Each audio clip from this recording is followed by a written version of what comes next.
जय श्री कृष्ण। जय माता दी। नमस्कार दोस्तों, स्वागत है आप सभी का कृष्ण गोपाल यूट्यूब चैनल पर। दोस्तों, आज मैं आपको नवरात्रि के 8वें दिन माता महागौरी की कथा सुना रहा हूँ। महागौरी माँ दुर्गा का 8वां रूप है और माता ने यह अवतार शुंभ निशुंभ नाम के दानवों को मारने के लिए लिया था। महागौरी का अर्थ होता है अत्यधिक सफेद और गोरा होना। महागौरी को गौर यानी सफेद रंग होने का वरदान प्राप्त था और इसी कारण वह इतनी सुंदर और कोमल हैं।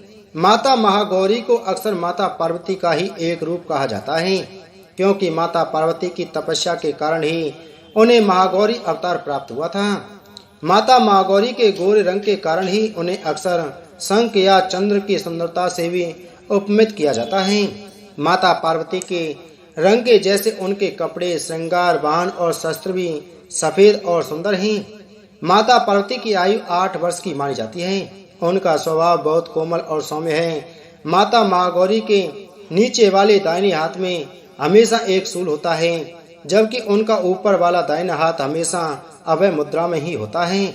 उनके ऊपर वाला बायां हाथ हमेशा वर मुद्रा में होता है, जबकि उनके नीचे वाले दाएं हाथ में एक डमरू होता है। महागौरी को बहुत ही शांत और शील माना जाता है, जिस कारण उनका ध्यान करने से मनुष्य और जीव दोनों को शांति प्राप्त होती है। माता महागौरी का वाहन बैल है, जो उनके रंग की तरह श्वेत यानी सफेद है।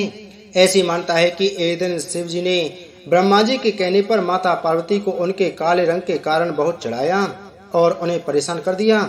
तब माता पार्वती गुस्से में आ गईं और उन्होंने सफेद रंग पाने के लिए ब्रह्मा जी की घोर तपस्या की। वहीं शुंभ निशुंभ को मारने के लिए देवतागण अलग अलग तरीके खोज रहे थे, इसलिए ब्रह्मा जी ने माता पार्वती से आग्रह किया कि वह अपनी तपस्या को कुछ समय तक रोककर शुंभ और निशुंभ नामक दानवों का वध करें। शुंभ और निशुंभ दो ऐसे दानव थे जिन्होंने संसार में हाहाकार मचा रखा था और वरदान के मुताबिक दोनों को केवल एक अविवाहित कन्या ही मार सकती थी। माता पार्वती अविवाहित थीं, इसलिए ब्रह्मा जी ने उन्हें शुंभ और निशुंभ के संहार के लिए चुना। इसके बाद माता पार्वती हिमालय चली गईं और वहां जाकर उन्होंने गंगा में स्नान किया।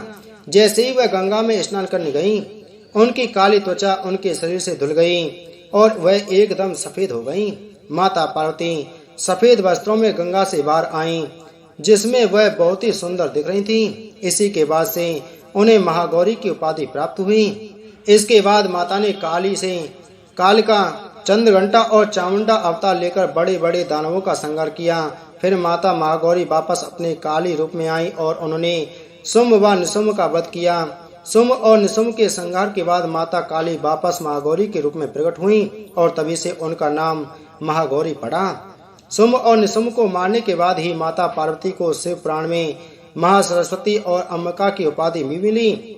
माँ दुर्गा के इस अवतार को पूजने से उनके भक्तों को भी शांति प्राप्त होती है। जो भी भक्त माता महागौरी का स्मरण करते हैं, उन्हें माता धनदान व सुख समृद्धि से परिपूर्ण कर देती हैं।